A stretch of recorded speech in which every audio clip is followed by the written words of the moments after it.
ये एक scientific fact है कि अगर आप शीशे पर, मेरे सामने एक शीशा रखा हुआ है अभी, तो अगर उस शीशे में मैं ऐसे करके देखते रहूं और अगर 10 मिनट तक देखते रहूं ना, तो 10 मिनट बाद, ठीक 10 मिनट बाद जो हमारा ब्रेन होता है वो इल्यूजन्स क्रिएट करने लगता है। पर जो लोगों ने अनुभव किया है उनके स्टेटमेंट्स आप सुनोगे ना तो आप चौंक जाओगे। वो ये कहते हैं कि जो हेलुसिनेशन शीशे को देखते रहने से होता है 10 मिनट तक, वो रियल लाइफ से भी ज्यादा रियल फील करता है। मैंने क्या कहा?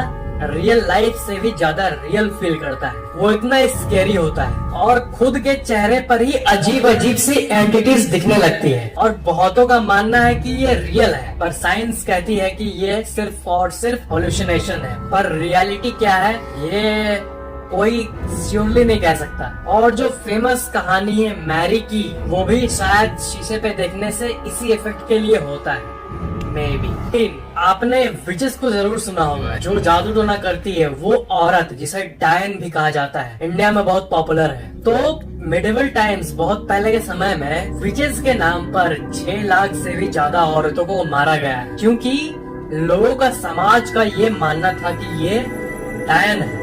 सिर्फ इसी के लिए लाखों को मारा गया है। पर कोई नहीं जानता कि विचेस वाली ये जो हुआ, मतलब कि इतिहास में एक ऐसा समय था जब ये सब पीक पर था। विचेस, डायन, ये सब का जो एक्टिविटी, जो कहानी होता है, वो पीक पर था। तो 6 लाख से भी ज्यादा औरतों को इसलिए मारा गया क्योंकि वो एलिजिडली शायद विचेस थी लोगों के हिसाब से। जो पहले के एल्केमिस्ट्स होते थे, वो ऐसी लिक्विड को इन्वेंट करना चाहते थे जिसे यूज करके इंसान हमेशा के लिए जी सके। और एलिजिडली बहुत लोगों का मानना है कि ये एक्चुअल में किसी ने इन्वेंट किया था। मैंने आपको पहले भी कहा है कि जो ब्रेथ टेकिंग इन्वेंशंस होते हैं उन्हें बहुत लोग दबा देते हैं। जैसे वो कहानी जिसमें एक इंसान वाटर्ड पावर व्हीकल को बनाता है लेकिन उसे मार दिया जाता है। वो एल्केमिस्ट ऐसे तरीकों को इन्वेंट किए थे, स्पेसिफिकली एक ऐसी लिक्विड को इन्वेंट किए थे जिसकी मदद से इंसान हमेशा जी सकता था। पर वो लिक्विड किसी हादसे में लॉस्ट हो गई थी। पर स्टोरीज के हिसाब से उस लिक्विड को नष्ट कर दिया गया।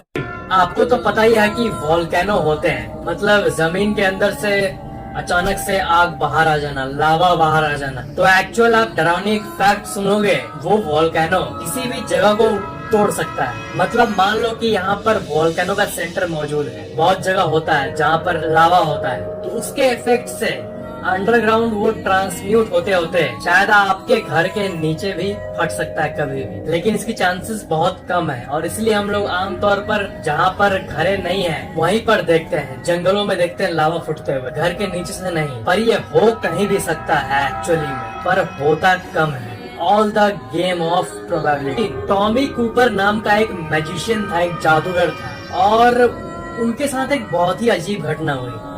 घटना क्या हुई, उनकी लाइफ का एंड था उनका। वो मैजिशियन लाइव मैजिक परफॉर्म कर रहा था और अचानक से, मतलब एक ऐसी सीन को इमेजिन करो आप कि मैजिक शो चल रहा है और ऑडियंस देख रही है, बीच में उन्हें हार्ट अटैक आ गया।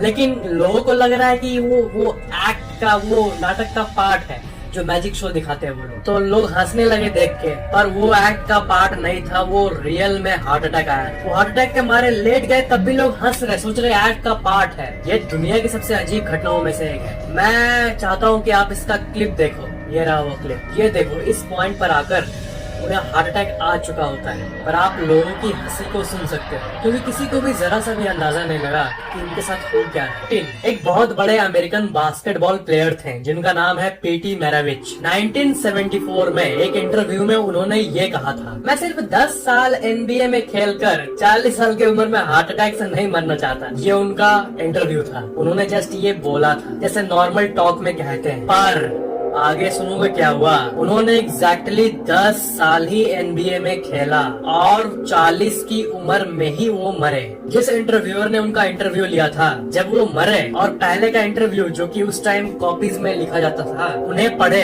उनके जो डेस्क पर रखा हुआ था, वो पढ़कर मानो शॉक में आ गए कि ये हुआ क्या। मतलब पीट मैराविच अपने ही डेथ को अंदाजे में प्रेडिक्ट कर लिए थे, भविष्यवाणी कर लिए थे। That's too scary.